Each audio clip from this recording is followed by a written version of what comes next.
Est-ce qu'on a déjà imaginé pouvoir mélanger le talent d'un artiste, la précision d'un ingénieur et l'expertise de la santé en un seul métier? Aujourd'hui, on va décrypter une formation qui fait exactement ça, le BTS prothésiste dentaire.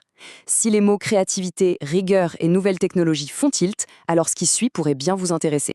Pour comprendre ce métier, il faut d'abord se voir comme un artiste. C'est la capacité à sculpter, à voir les formes, les couleurs, à créer quelque chose de beau, d'harmonieux. À ça, on ajoute la précision d'un ingénieur, la rigueur de celui qui travaille avec des technologies de pointe, qui lit des plans complexes et qui vise la perfection. Et tout ça, bien sûr, au service de la santé. Ça veut dire qu'il faut une connaissance hyper pointue de l'anatomie, des matériaux. C'est une énorme responsabilité. Et quand on fusionne ces trois casquettes, l'art, l'ingénierie et la santé, eh bien on obtient bien plus qu'un technicien. On obtient un véritable créateur. Quand on voit un sourire magnifique, on pense direct au dentiste. Logique.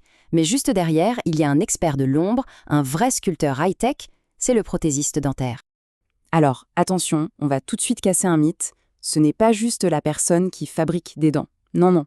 C'est un concepteur, un vrai chef de projet qui crée des pièces uniques, sur mesure, avec des technologies de pointe et une précision au micron près. C'est juste fou. Pour devenir cet architecte du sourire, le chemin le plus courant, c'est ce fameux BTS. La formation, elle est construite autour de 3 grands pôles de compétences. Le tout premier, on peut dire que c'est le cerveau de l'opération. C'est là que le prothésiste met sa casquette d'architecte. Avant même de toucher le moindre outil, son premier job, c'est d'analyser, de concevoir et de planifier. Imaginez un peu la scène. Un dentiste envoie un nouveau cas. La mission, d'abord décortiquer sa demande. Ensuite, proposer différentes solutions, avec des devis. Et enfin, organiser tout le planning de fabrication de A à Z. C'est un vrai travail de stratège, en fait. Le plus important à comprendre, c'est que tout commence par de la réflexion, une communication parfaite avec le dentiste et une organisation au cordeau. C'est la fondation. Si cette étape n'est pas solide, tout le reste risque de s'écrouler.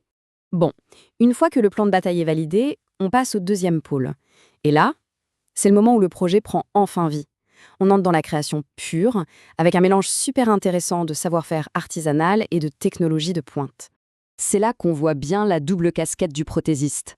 C'est à la fois un artisan, avec une précision d'orfèvre, qui sculpte la matière, et en même temps un expert du numérique, qui pilote des logiciels et des machines super sophistiquées.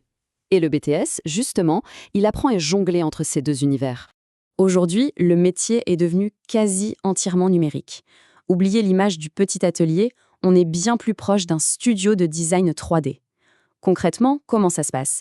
Eh bien, on scanne une empreinte en 3D, puis on modélise la prothèse sur un ordinateur avec des logiciels spécialisés, et enfin, on lance la fabrication avec une imprimante 3D ou une usineuse. Le résultat est parfait et le gain de temps, il est juste énorme. Mais attendez, ce n'est pas fini. Il y a un troisième et dernier pôle, et celui-là, il donne les clés pour voir encore plus grand. Parce que ce BTS, il ne forme pas que des experts techniques, il prépare aussi les futurs chefs d'entreprise. Cette partie de la formation est hyper importante. L'idée, c'est vraiment de passer du statut de technicien à celui de véritable chef d'orchestre. Là, on apprend à gérer une équipe, à s'occuper de la relation avec les clients, les fournisseurs, à analyser si le labo est rentable et même à définir une stratégie pour le faire grandir. C'est une vraie formation de manager qui donne toutes les cartes en main pour devenir son propre patron et, pourquoi pas, lancer son labo. Bon, la question qu'on se pose tous, une fois le diplôme en poche, on fait quoi? Eh bien, les possibilités sont beaucoup plus nombreuses que ce qu'on pourrait croire. Les options sont super variées.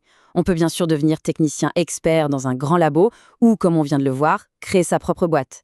Mais on peut aussi se tourner vers l'enseignement, devenir technico-commercial pour une grande marque, ou même bosser dans la recherche et le développement pour inventer les techniques de demain. En résumé, on voit bien que ce BTS, ce n'est pas juste un bout de paquet, c'est un vrai passeport pour un secteur passionnant en pleine évolution où la technologie et le savoir-faire se rencontrent pour littéralement changer des vies. Du coup, la question finale est assez simple. Est-ce que ce mélange d'art, de technologie et de business, ça pourrait être la bonne voie? Si l'idée d'un métier qui combine la créativité manuelle, la maîtrise du numérique et une âme d'entrepreneur, ça résonne, alors oui, c'est peut-être une piste à explorer très sérieusement. Merci d'avoir suivi ce décryptage. Pour celles et ceux qui ont envie de découvrir d'autres formations, l'exploration continue sur le podcast et la chaîne YouTube. Choisis ta formation et ton métier. On s'y retrouve très vite pour de nouvelles découvertes. À bientôt!